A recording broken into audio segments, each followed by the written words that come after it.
മലയാളികൾക്ക് ഒരിക്കലും മറക്കാൻ കഴിയാത്ത ചിത്രമാണ് യോദ്ധ. സംഗീത് ശിവന്റെ സംവിധാനത്തിൽ മോഹൻലാലും ജഗതി ശ്രീകുമാറും നടി മധുബാലയും കേന്ദ്ര കഥാപാത്രങ്ങളായി എത്തിയ ചിത്രമാണ് യോദ്ധ. ചിത്രത്തിൽ ഏറ്റവും ഓർത്തിരിക്കുന്ന രംഗങ്ങളിൽ അധികവും മോഹൻലാലും ജഗതി ശ്രീകുമാറും ഒരുമിച്ചുള്ള കോമ്പിനേഷൻ സീനുകളാണ്. നാട്ടിലെയും നേപ്പാളിലെയും അടക്കമുള്ള സീനുകൾ ഇന്നും മനസ്സിൽ നിന്നും മായില്ലെന്ന് മാത്രമല്ല, കാവിലെ പാട്ട് മത്സരത്തിന് കാണാമെന്ന ഡയലോഗ് കൊച്ചുകുട്ടികൾ വരെ ഉപയോഗിക്കുന്നതുമാണ്. എന്നാൽ ആക്സിഡന്റിന് ശേഷം മലയാള സിനിമയിൽ നിന്ന് വിട്ടുനിൽക്കുന്ന ജഗതി ശ്രീകുമാർ എന്ന നടനെക്കുറിച്ച് മോഹൻലാൽ പങ്കുവയ്ക്കുന്ന വാക്കുകളാണ് ശ്രദ്ധ നേടുന്നത്. അമൃത ടിവിയിലെ മോഹൻലാലിൻ്റെ ലാൽ സലാം എന്ന പരിപാടിയിൽ യോദ്ധ എന്ന സിനിമയെക്കുറിച്ചുള്ള എപ്പിസോഡിലാണ് ജഗതി ശ്രീകുമാറിനെ കുറിച്ചുള്ള ഓർമ്മകൾ ഉർവശിയും മോഹൻലാലും പങ്കുവച്ചത്. അദ്ദേഹം ഒരു കംപ്ലീറ്റ് ആക്ടറാണെന്നാണ് മോഹൻലാൽ പറഞ്ഞത്. ഒരിക്കലും പകരക്കാരനില്ലാത്ത നടനാണ് ജഗതി ശ്രീകുമാർ. ലാലേട്ടനും ശ്രീകുമാർ അങ്കിളും തമ്മിലുള്ള കോമ്പിനേഷൻസ് എല്ലാം മിസ് ചെയ്യുന്നുണ്ടെന്നും ഉർവശിയും പറഞ്ഞു. എല്ലാവരും അദ്ദേഹത്തെ മിസ് ചെയ്യുന്നുണ്ട്.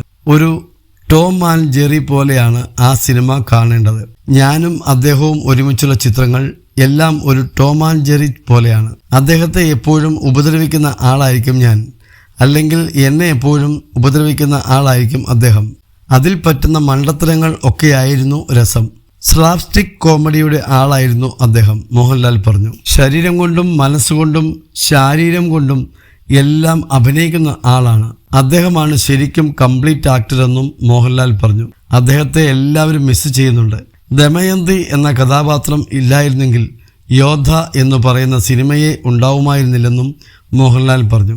മുറപ്പെണ്ണായ ദമയന്തിക്ക് വേണ്ടിയാണ് നാട്ടിൽ വെച്ച് അവരുടെ തമ്മിലുള്ള അടികളൊക്കെ നടക്കുന്നത്.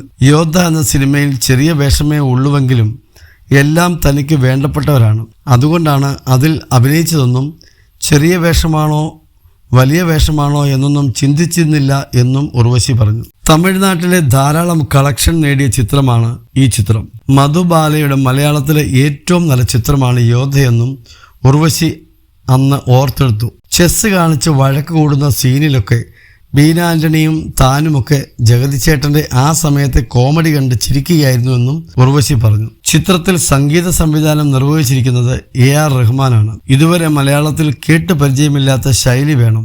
കാരണം സിനിമയിൽ കൂടുതൽ ഭാഗവും നേപ്പാളിലായിരുന്നു ചിത്രീകരിച്ചത്.